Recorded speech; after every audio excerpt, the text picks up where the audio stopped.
Bisa dikreasikan dengan wijen atau tanpa wijen. Kali ini saya buat yang tanpa wijen ya. Oke, langsung aja dibuat yuk. Untuk airnya di sini saya menggunakan air panas dispenser, kemudian mencampur gulanya hingga larut. Setelah gula larut, kemudian pastikan airnya sudah tidak panas dan masukkan raginya. Untuk step ini jangan di skip ya, karena ini penting banget. Selain untuk mempercepat proses pengembangan, step ini juga berguna agar ragi tersebar merata. Jika raginya sudah mengambang, kita masukkan telur dan minyaknya. Kemudian aduk rata. Nah, setelah bahan basah tercampur merata, kemudian kita siapkan bahan keringnya. Untuk jenis tepungnya bisa digunakan protein tinggi, protein sedang, atau bisa juga dicampur. Kali ini saya menggunakan tepung protein sedang untuk mendapatkan tekstur yang padat dan lembut. Aduk rata bahan kering, kemudian masukkan adonan basah. Nah, di sini cukup aduk rata dengan sendok. Tidak perlu diulen ya, resep ini praktis banget. Cocok juga buat anak kos. Contoh adonan yang baik, di sini adonannya tidak lengket ke wadahnya, tapi masih bisa diaduk dengan sendok.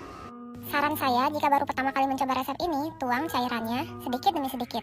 Karena kelembapan tepung berbeda-beda. Dan pergantian bahan juga berefek berbeda ya. Setelah tercampur rata, tutup dengan lap kering atau cling wrap. Dan diamkan hingga mengembang 2 kali. Proses pengembangannya tergantung suhu di tempat masing-masing. Setelah adonan mengembang, kemudian balur tangan dengan minyak dan kempeskan adonannya. Ambil adonan, kemudian pindahkan ke tempat rata untuk menggilas.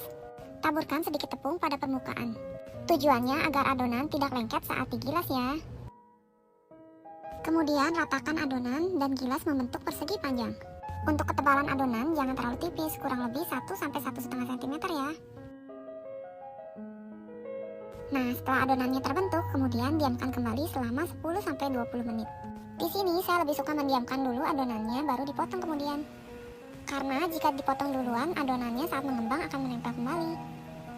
Gunakan pisau plastik atau punggung pisau untuk memotong adonan. Di sini pinggirannya saya rapikan juga ya, tapi kalau enggak apa-apa kok. Bagi adonan sesuai selera. Di sini saya membagi menjadi 12 bagian.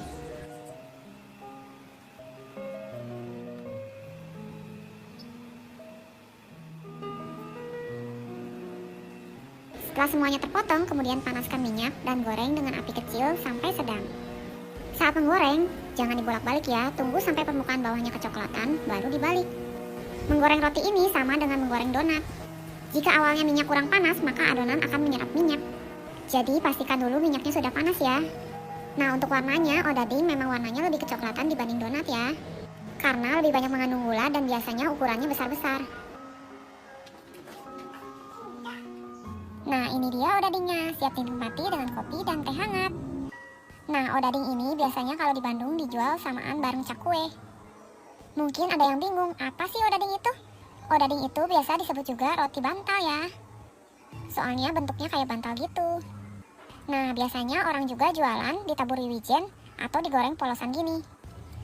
Oke, selamat mencoba. Resep ini ekonomis, enak, dan cocok banget buat ide jualan. Selamat mencoba ya. So pasti siapapun bisa buat ya. Terima kasih sudah menonton. Sampai jumpa di video selanjutnya.